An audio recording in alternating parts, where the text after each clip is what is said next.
तो पुण्यात्मा परमेश्वर कबीर जी कहा करते, वेद मेरा भेद है, मैं ना वेदन के माही, और जौन वेद से मैं मिलूँ वो वेद जानते नहीं। ये चारों वेद मेरी ही महिमा का गुणगान कर रहे हैं, लेकिन इन चारों वेदों में मेरे पाने का वो यथार्थ मंत्र नहीं है। चारों वेदों में गुणगान तो पूर्ण परमेश्वर का ही है 90%, 10% अन्य क्रियाओं की जानकारी है, और उनमें ब्रह्म काल ब्रह्म की भी थोड़ी सी व्यवस्था है कि ये क्या करता है, इसकी क्या क्षमता है। और केवल पूजा की विधि इस ब्रह्म तक की है, ओम नाम का जाप। ब्रह्म कहो, इसे सर्वपुरुष कहो, इसे सर्वब्रह्म कहो, ज्योत स्वरूपी निरंजन काल कहो। ये 21 ब्रह्मांड का स्वामी है। गीत श्रीमद् भगवत गीता अध्याय नंबर 15 श्लोक नंबर 16 के अनुसार सर्वपुरुष व अक्षर पुरुष ये दोनों नासवान हैं।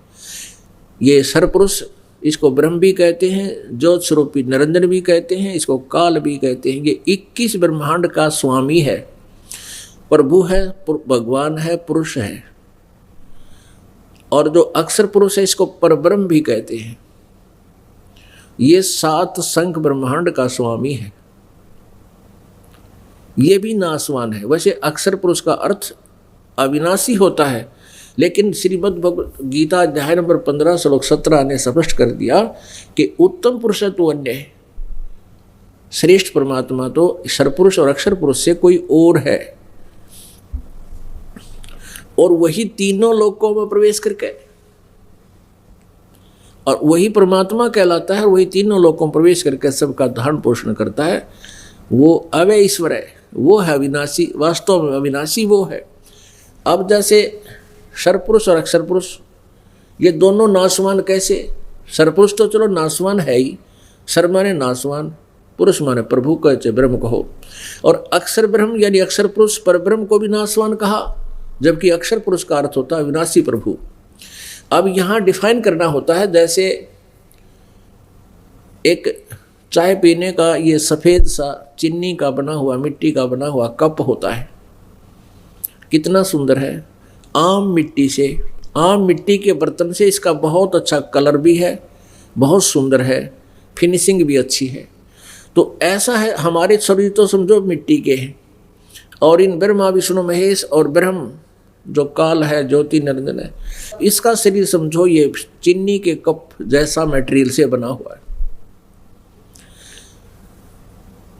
और अक्षर पुरुष जिसको अविनाशी कहा गया, उसका समझ लो कि स्टील का बना हुआ शरीर है। अब स्टील जो है उस मिट्टी के, सफ़ेद मिट्टी के चीनी के कप की तुलना में बहुत ज़्यादा सथाई है। अब चीनी का कप, वो मिट्टी वाला कप तो फर्श पर गिर जाए, हाथ से छूट जाए, टुकड़े टुकड़े हो जाता, अंडरस्टूड है कि तो नासवान है।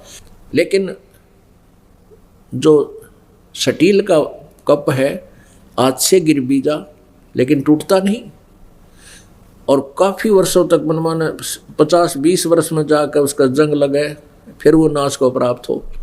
तो ऐसे वो सर्वपुरुष से अक्षर पुरुष तुलनात्मक तरीके से अविनाशी है, लेकिन वास्तव में अविनाशी नहीं है।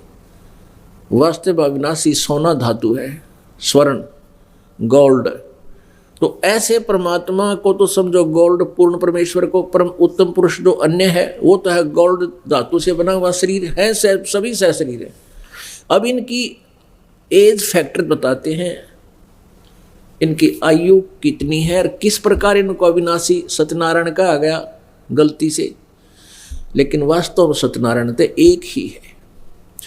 अब जैसे एक मानव शरीर, मानव की आयु 100 वर्ष लगभग है,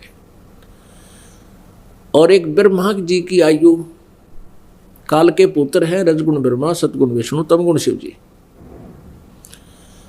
इन काल के पुत्रों की, रजगुण ब्रह्मा, सतगुण विष्णु, तमगुण शिव जी की आयु कितनी है? ब्रह्मा जी की आयु पहले कैलकुलेट करते हैं। एक चतुर्युगी में सतयुग, त्रेता, द्वापर और कलयुग, ये 4 युग होते हैं। इनके कुल वर्षों का जोड़ 43,20,000 होता है। 43,20,000 वर्ष। ऐसी ऐसी 1,000 चतुर्युग का ब्रह्मा जी का दिन और इतनी ही रात्रि। अब अंदाजा लगाइए पुण्यात्माओं, इतना ही दिन और इतनी ही रात्रि, और ऐसे बने हुए 30 दिन रात का महीना और 12 महीनों का एक वर्ष और 100 वर्षों की ब्रह्मा रजगुण जी की आयु। अब जब कैलकुलेट करने लगो तो बहुत लंबे चौड़े, अगर वर्ष अपने वाले मनुष्य वर्षों से गिने तो गिनती बहुत मुश्किल हो जा। इसलिए इनको ऐसे गिना जाता है कि ऐसे महीने वर्ष बनाए। तो ब्रह्मा जी की 100 वर्ष की आयु, ऐसे बने हुए 100 वर्ष, और विष्णु जी की इससे 7 गुना लंबी आयु, और विष्णु जी से 7 गुना स्तंभ गुण शिव जी की आयु जो काल का पुत्र है। अपुण्यात्माओं, और 70,000 बार जब ये काल का पुत्र शिव मर लेगा, यानी शिव का मरना तात्पर्य है कि 7 ब्रह्मा मर लेंगे जब एक विष्णु मरेगा, 7 विष्णु की मृत्यु हो लेगी तब एक शिव मरेगा। ऐसे 70,000 बार जो शिव मर लेगा की मृत्यु हो लेगी, तब एक ब्रह्मांड का विनाश होगा, सभी प्राणियों का नाश होगा, दुर्गा और काल की भी मृत्यु होगी। दुर्गा और ये काल यानी सरपुरुष, ये पति पत्नी हैं। इनका यहाँ विनाश होगा, इनके भी शरीर नष्ट होंगे। फिर परमेश्वर की एक लीला है, परमात्मा कबीर परमेश्वर का बना विधान है कि फिर ये दूसरे ब्रह्मांड में चले जाएंगे। वहाँ दुर्गा और इस ब्रह्म का, सरपुरुष का शरीर अपने आप निर्मित हो जाता है, युवा, दोनों युवा हो जाते हैं। और फिर ये अपना कुछ वचन से, कुछ मैथुन क्रिया से सृष्टि उत्पन्न करते हैं। तो ऐसे जो एक ब्रह्मांड का विनाश हुआ 70,000 बार त्रिलोकीय शिव की मृत्यु के उपरांत, तो ये एक युग हो गया किसका? अक्षर पुरुष का। अब अक्षर पुरुष की आयु की कैलकुलेशन ऐसे होगी, अक्षर पुरुष का आयु एक युग हो गया, और ऐसे 1,000 युग का अक्षर पुरुष का दिन और इतनी ही रात्रि। ऐसे ही 30 दिन रात का महीना और 12 महीनों का एक वर्ष, और ऐसे बने हुए 100 वर्ष की उस अक्षर पुरुष यानी पर ब्रह्म की आयु, तब उसकी मृत्यु होगी। पुण्यात्माओं, विचार करो, हिसाब लगाओ, सत्यनारायण कौन है? और परमात्मा कबीर जी कहते हैं कि अरबों तक ब्रह्मा मर गए और 30 करोड़ कन्हैया है, और करोड़ों तेरे शिव जी मर गए, मेरी एक नहीं पलैया। परमेश्वर जी कहते हैं कि मेरा तो एक पल भी नहीं गया है, क्योंकि वो नासवान अविनाशी हैं, नासवान नहीं है। नासवान की आयु का पलों में गिनती होती है, समय निर्धारित होते हैं, वर्षों में गिनती होती है। कहते मेरी नहीं एक पलैया, तो वो सत्यनारायण कौन है?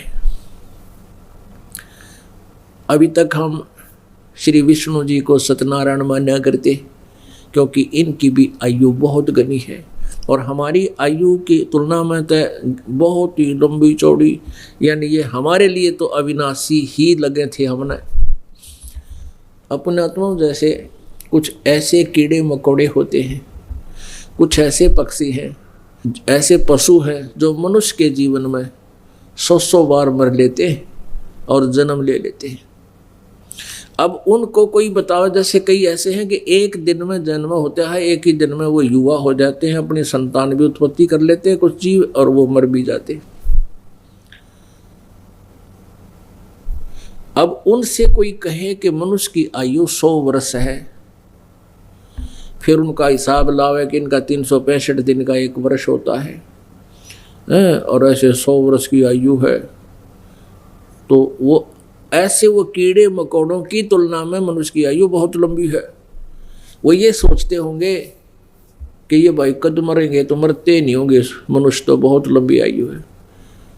अपनात्माओं, जैसे हमारी आयु है इसकी तुलना में उन ब्रह्मा विष्णु महेश की इतनी लंबी आयु है कि हम सोचना भी भूल जाते थे कि ये भी कभी मरेंगे।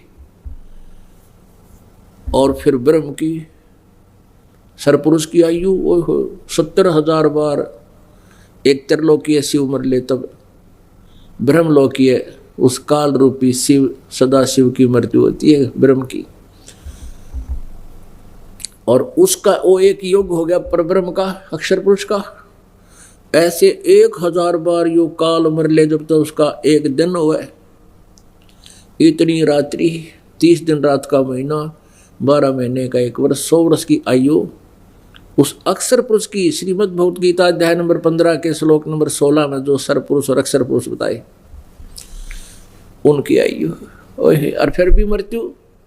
एती उम्र बुलंद मरेगा अंतरे, क्योंकि कोई सतगुरु लगे न कान न भेंटे वो संतरे। यदि इतनी लंबी आयु भी हो जाएगी तो भी अंत में तेरी मृत्यु होगी। कारण क्या है? क्योंकि तुझे वो तत्वदर्शी संत नहीं मिले। कौन से तत्वदर्शी संत? जो श्रीमद् भगवत गीता अध्याय नंबर 4 के और श्लोक नंबर 34 में जिनके विषय में कहा है।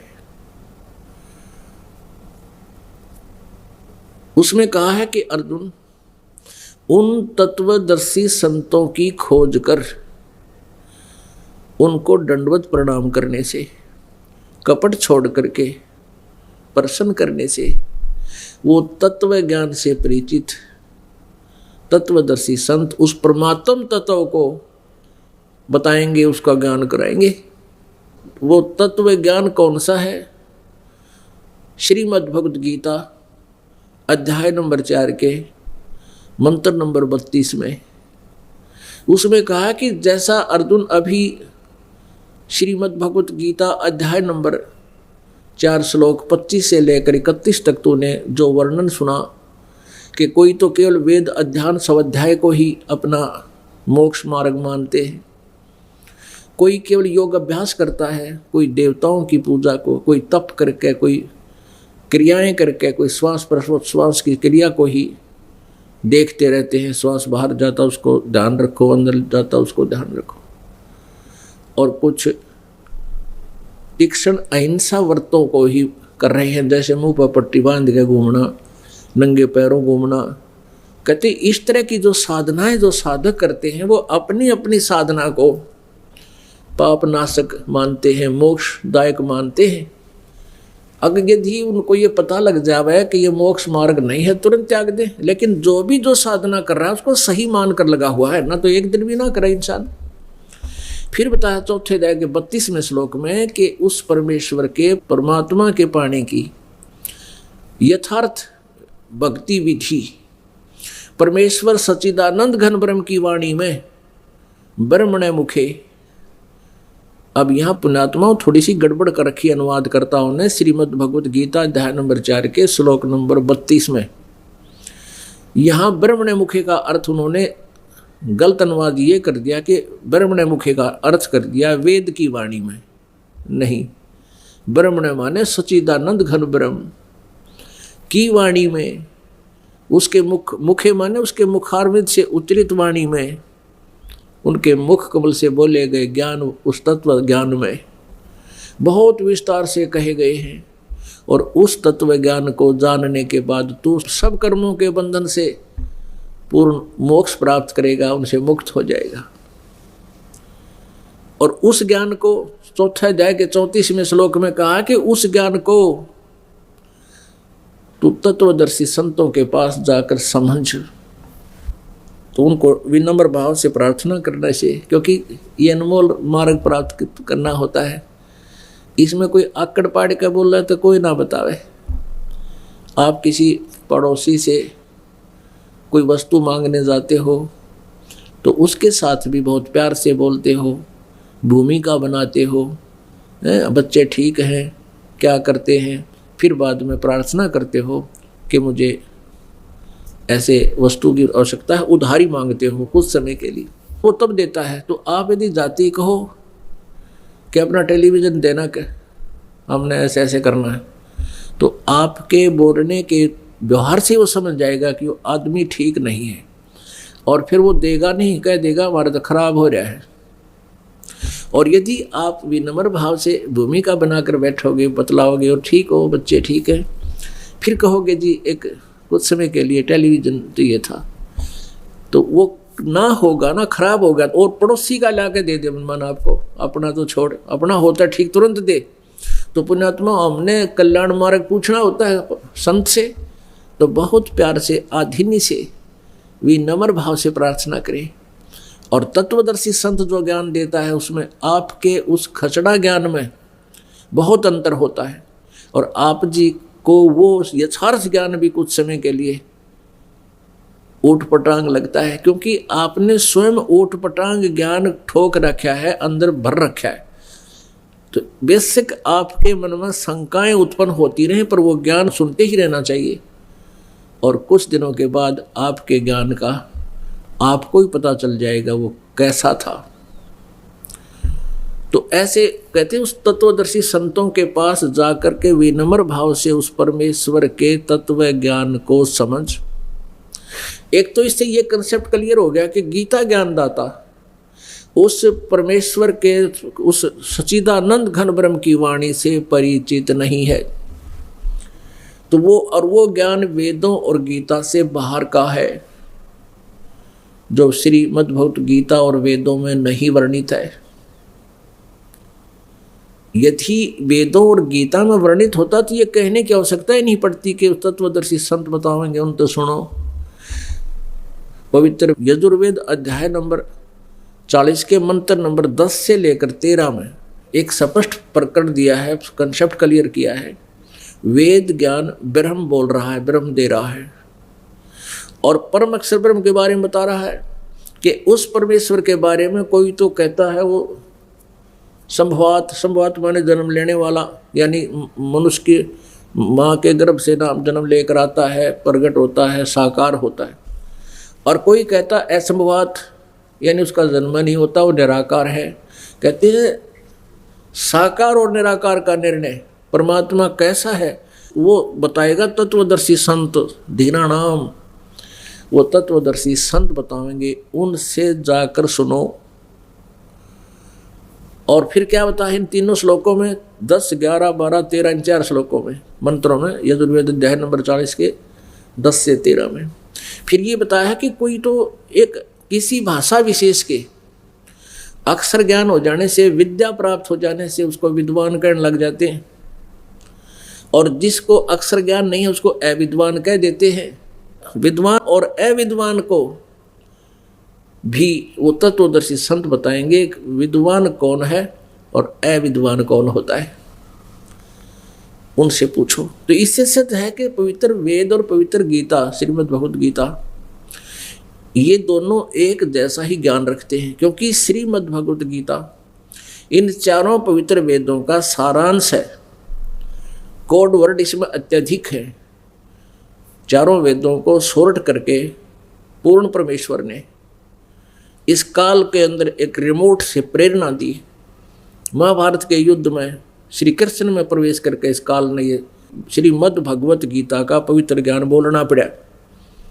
ना युद्ध में और शास्त्र पढ़ने का के तो वहाँ तो हथियार संभाला कर कौन सा कारगर है, कौन सा ठाव, कौन सा धरा।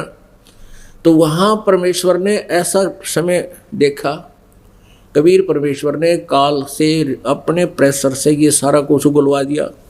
ना कोई कहा करे मैं काल हूँ, कसाई भी ना कहो मैं कसाई हूँ, डाकू भी ना कहो मैं डाकू हूँ, वो भी शर्माया करे। तो इससे कहा दिया 11वें अध्याय के 32वें श्लोक में कि मैं काल हूँ और सबको खाने के लिए आया हूँ,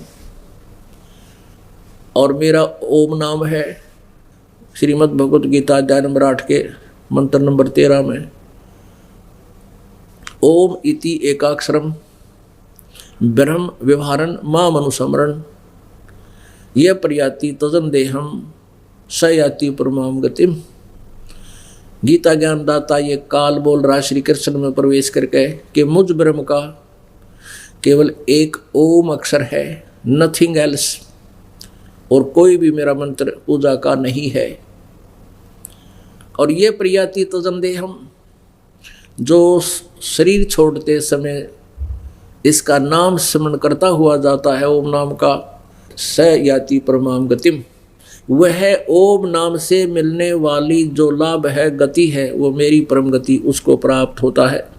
और साथ में इसने ये भी बोल दिया 17वें अध्याय के श्रीमद् भगवत गीता अध्याय नंबर 17 के श्लोक नंबर 23 में स्पष्ट कर दिया कि ओम तत्सत इति निर्देश ब्रह्मणे त्रिविध समर्थ है।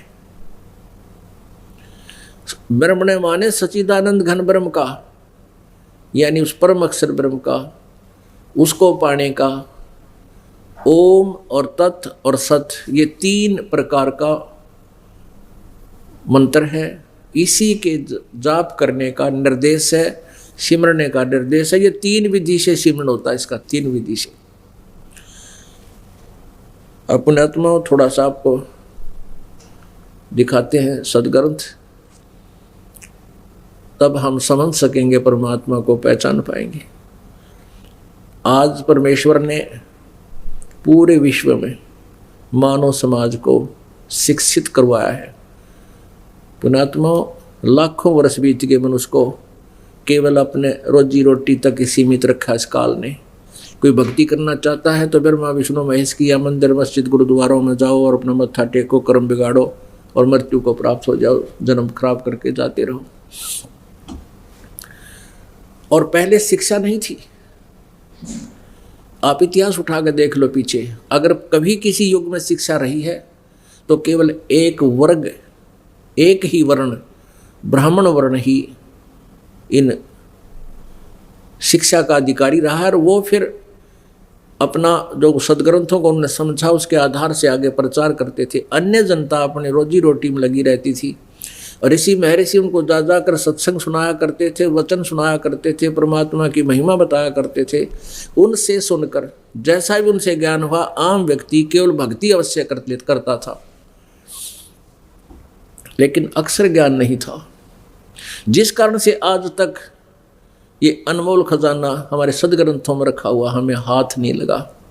जो संस्कृत पढ़ने वाले थे उनको आध्यात्मिक ज्ञान नहीं था, वो तत्व ज्ञान नहीं था, सच्चिदानंद घन ब्रह्म की वाणी का ज्ञान नहीं था।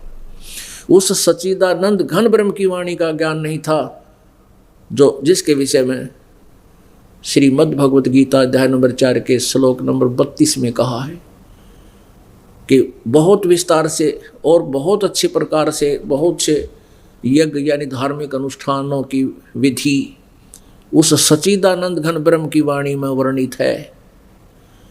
और उसको जानने से तो फिर सदा के लिए कर्म बंधन से मुक्त हो जाएगा। और वो ज्ञान तत्वदर्शी संत बताएंगे 4थे अध्याय के 34वें श्लोक में। फिर उस तत्वदर्शी संत की पहचान बता दी 15वें अध्याय के 1st श्लोक में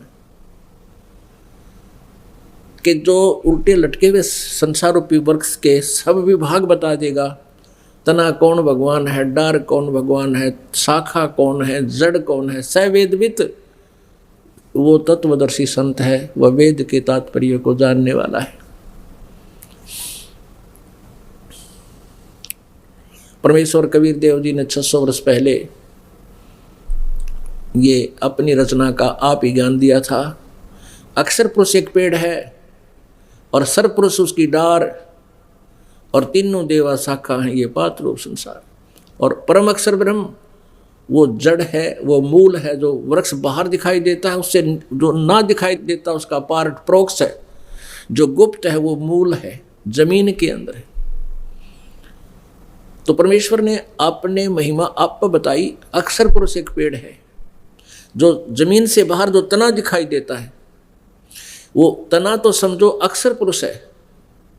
श्रीमद् भगवत गीता अध्याय नंबर 15 के श्लोक 16 में और 17 का जो वर्णन है वो बताते हैं। और सरपुरुष वा की डार, जिसे ज्योति निरंजन भी कहते हैं, एक वृक्ष के पेड़ के आगे चल के डार बन जाती है, डार मोटी मोटे डाले, और फिर उसके शाखा फूटती है। ऐसे वो तीनों देवा शाखा हैं और पात रूप संसार। एक बार देखिए इस संसार रूपी वृक्ष के चित्र को। ये है उल्टा लटका हुआ संसार रूपी एक वृक्ष, एक पेड़। इसमें ये ऊपर को जड़ है, ऊर्ध्व मूलम अधः शाखम। श्रीमद् भगवत गीता अध्याय नंबर 15 के श्लोक नंबर 1 में सिर्फ इतना ही वर्णन किया कि ऊपर को जड़ और नीचे को तीनों गुण, रजगुण ब्रह्मा सतगुण विष्णु तपगुण शिवजी रूपी शाखा वाला। ऊपर को जड़ तो है देव परम पुरुष यानी परम अक्षर ब्रह्म पूर्ण परमात्मा, तो उसकी जड़ है संसार रूपी वृक्ष की। और बस इतना ही भेद दिया है गीता जी में, ऊर्ध्व मूलम और अधः शाखम। बस ऊपर को जड़ वाला, नीचे को शाखा वाला, तेरे तीनों गुण रूपी शाखा वाला संसार रूपी वृक्ष है। और जो संत इसके सभी विभाग बता देगा, छंदासी यस्य प्रणानी ये तम वेद स वेदवित, जो उसके सभी भागों को, छंद माने अलग अलग टुकड़ों को, जो बता देगा स वेदवित, वो तत्वदर्शी संत है। तो कबीर परमेश्वर जी ने बताया था अक्षर पुरुष एक पेड़ है, क्योंकि जमीन से बाहर तो दिखाई देता है, ये पेड़ होता है। तो ये तो अंदर परमात्मा तो प्रोक्ष है, गुप्त है। अक्षर पुरुष एक पेड़ है और सरपुरुष उसकी डार, ये सरपुरुष इस पेड़ के ये ऐसी ऐसी काफी डार होती है, उनमें से एक सरपुरुष ये ब्रह्म वा की डार, और तीनों देवा शाखा है ये पात रूप संसार। सच्चिदानंद घन ब्रह्म यानी कबीर वाणी में आज से 600 वर्ष पहले परमात्मा ने ये ज्ञान दिया था। अक्षर पुरुष एक पेड़ है और ये ज्योति निरंजन सरपुरुष वा की डार और तीनों देवा शाखा हैं ये पात रूप संसार। तो परमेश्वर स्वयं ही आते हैं, यथार्थ ज्ञान देते हैं, इसलिए वो तो अपने यथार्थ ज्ञान को लोकोक्तियों के माध्यम से बताते हैं, जिस कारण से वो कबीर देव कहलाते हैं। कवि, उसको कवि कहते हैं, उसका वास्तविक नाम भी फिर कबीर देव ही कहा जाता है, वेल नोन है वो कबीर। और ये गुप्त है, ये पूर्ण परम अक्षर ब्रह्म, पूर्ण ब्रह्म, परम अक्षर ब्रह्म, परम अक्षर पुरुष कहो चाहे परम अक्षर ब्रह्म को। उत्तम पुरुष है तो अन्य ये लोग तर्मावेश विवर्ती, उत्तम पुरुष तो यानी सही परमात्मा श्रेष्ठ भगवान तो कोई और है जो सबका धारण पोषण करता है, क्योंकि संसार रूपी वृक्ष को परवरिश उसका कौन धारण पोषण करता है? ये जड़ों से वृक्ष की परवरिश होती है, तो वो जड़ रूपी परमात्मा है, वो मूल है। ऊर्ध्व मूलम, ऊपर को जड़ वाला, वो दिव्य पुरुष तो मूल है और तीनों गुण रूपी शाखा है। और ये इस प्रकार इस संसार रूपी वृक्ष का विस्तार से विवरण परमेश्वर कबीर देव जी ने अपनी लोकोक्तियों के माध्यम से अपनी अमर वाणी में, कबीर वाणी में बताया था आज से 600 वर्ष पहले। और यही वेद बताते हैं कि वो सच्चिदानंद घन ब्रह्म अपनी वाणी को ऐसे वो अपने मुखारविंद से उच्चारित करता है